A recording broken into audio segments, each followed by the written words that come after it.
Okay, in this video I'm going to show you how to maintain a Fusion Engine MP7 from Bingo Airsoftworks. I'm going to demonstrate how you extract the engine, replace the nozzle, and then reassemble the gun.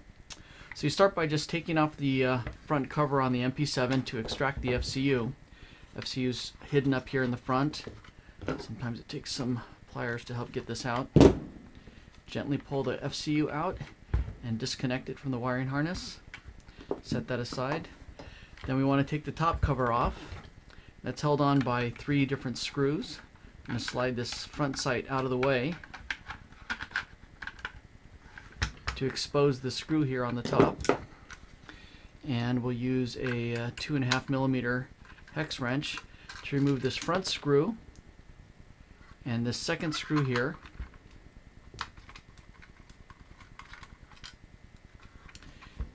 This screw is a dummy screw, so ignore that. And then we have the back screw on the back.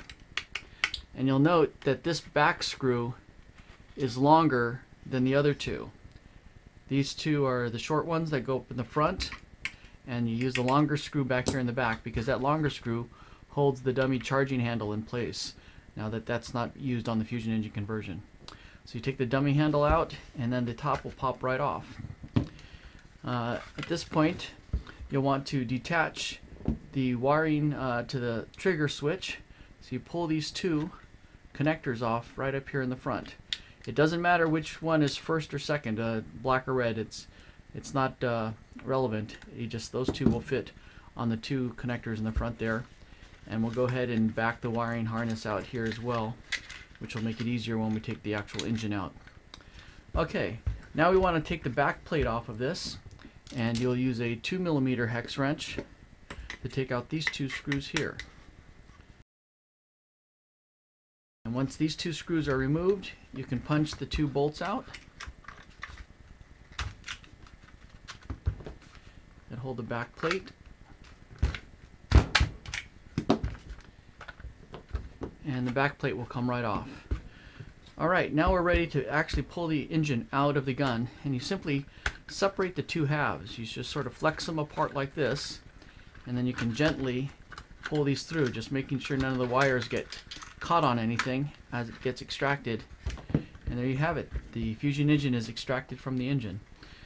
Alright, let's go ahead and set this aside, and now we're going to take and replace the nozzle. This has a red nozzle. I'm going to go ahead and replace it with a silver nozzle. Now the first thing you actually have to do is take off this bottom support block, and you do that by cutting the zip tie that holds it in place. You just snip here, and this whole thing will come right out. So you're going to need a replacement zip tie when you put it back together again. So that block comes off. Then we're going to start by taking off the fitting on the bottom of the front cylinder here. So I'll just simply undo that fitting right there. Now to take this unit off the top of the Fusion Engine, you actually have to get at the screw that is located right here. But since that's a really tight fit, you need to loosen up the front solenoid so you can get access to it. So you take out the 2 screws that are up here in the front.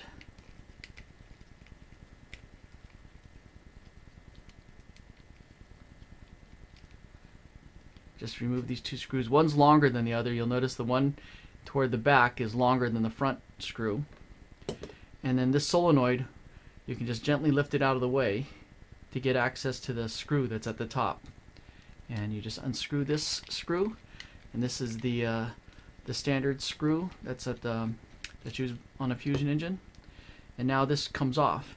At this point, you don't have to take anything else apart because now the front cylinder is free, and you can simply unscrew the front cylinder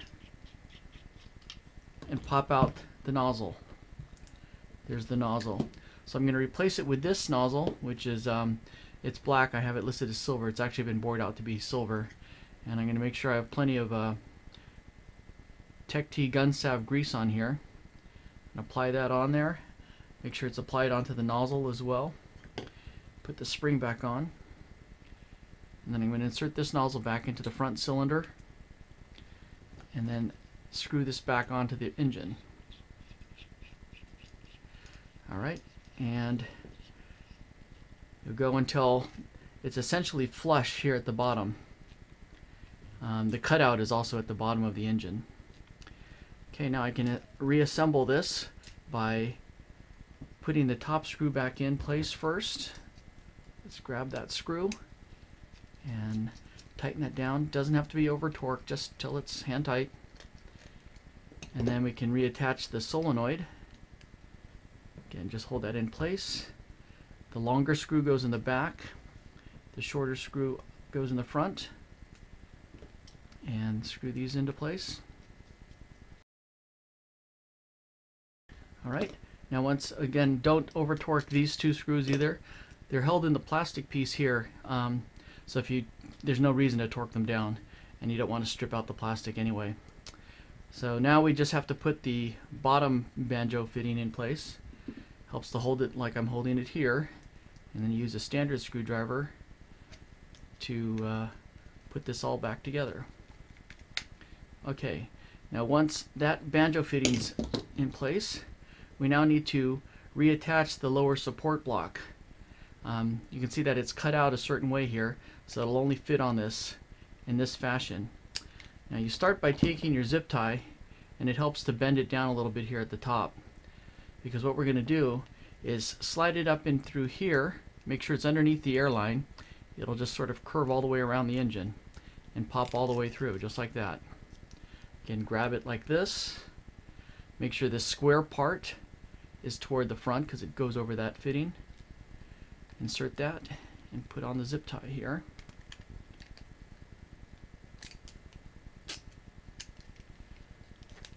Okay, now I usually turn it this way, and then I torque down the zip tie a little bit. And then I slide it down into the lower corner here. And take some needle nose pliers and then just turn it like this to tighten it up a little bit. Once that's tightened up, you can then just snip off the tail and then just push that in. Just make sure it's seated so it's flush. At that point, the engine's all back together again and everything's held nice and firmly in place. Alright, so we're going to now insert this back into the body of the MP7. Here's the barrel assembly. Make sure you have your barrel assembly placed into the gun, and it'll when it slides in, you can use a little tool to make sure it's rotated properly. There's a little tab right here which makes sure it's aligned all right, and you slide that in and your hop-up wheel should be visible. Then you just split open the back again and gently slide this through, just making sure your wires clear all the parts at the top. And then you want to make sure that your airline clears the back here as well and goes back into the fitting, and the nozzle goes into the hop-up. Once that's all together, just make sure everything is nice and clear. And you're going to want to look down in the back of the engine here to make sure that the plastic block that this is sitting on is level on the bottom of the gun. Sometimes you have to move it around like this to get that level. This may not close all the way because there's some pressure from the airlines, but when you put the two bolts on the back here, it helps keep this closed. Sometimes if you feel like it's not closing properly, you can look at it with a flashlight and then just see and make sure that it's not hung up on anything. So that's put together. This engine should be flush up against the hop-up right here. And now you can put the rear block back on. Holding that in place, put the pins back in. And if the pins don't seat all the way down, just use a screwdriver and slightly rotate it till the notches line up. And let's see, let's rotate this a little bit more. Once the notches line up, a little bit of a tap, and that actually will seat that down all the way. Okay, then we can put these screws back on. Okay, now we need to just reconnect the trigger, and that's done using needle nose pliers, and you grab the little connector on the sides like this. Not this way, but rather so they're both parallel with each other. It just makes it easier, and you're really just going to slide these onto the two tabs that are pointing up here in the front of the MP7. Just push it down, and let's make sure I got this grabbed right. You should sort of feel it snap into place when it seats all the way down. Oops, I'm not getting that one right. Let's grab this again. And let's put this on here on this one. There, you can hear that one snapped into place. And then let's grab this one and insert it on there, and that went down. Oh no, I missed it. These little trigger plates are actually made up of two metal plates side by side, and sometimes you could split those metal plates. So you got to make sure you go over both of them, and just look down in there. There you go. I think that's on. There. Okay, once that's in place, just sort of fold the wires down inside here, because that's going to go underneath the rail cover. Take your wire harness and you can just worm it through the front, and it'll come out the front of the gun. Again, just make sure it's clear so it's all flush across the top. Then you can take the upper rail, snap this back into place. Use the short screws for the front, and it uses a 2.5. The two front screws again are short. And then for the last screw, you want to put in the dummy charging handle, push that in, and in fact when you screw this in, you want to push this in while you screw in this last longer screw, and this longer screw will grab it and keep this from coming out. And I guess we can put the front sight back on. I loosened it up too much, didn't need to go that loose. And use a screwdriver to tighten that down. And for the FCU, here's how you insert the FCU back into the gun. There's two different ways depending on which battery you're using with the gun. We'll attach the FCU. I'll show you how you do it with the blue battery first. Here's the blue battery. This actually is too large. This is the wrong one, but I'll show you with the blue battery how it's done. You take this and you fold it into an S curve like this. So the connector is going into the gun first. And it actually also helps to have the wire toward the top, because the wire is going to rest up here in this space. So you go into an S curve. Sometimes it takes a little bit of finagling here to get this all held together. And put this inside. So when it goes into the gun, the wire harness folds up on itself as it goes in. And you basically want to push this FCU all the way into the gun. I'm going to go ahead and attach the battery before I do that. I'm going to push this all the way back so you can get this as far back in there as you can. And then you can insert the small battery in front of it and push down the wiring and the charging harness on it. Now you can take the front assembly and slide it on here, and that should clip right into place.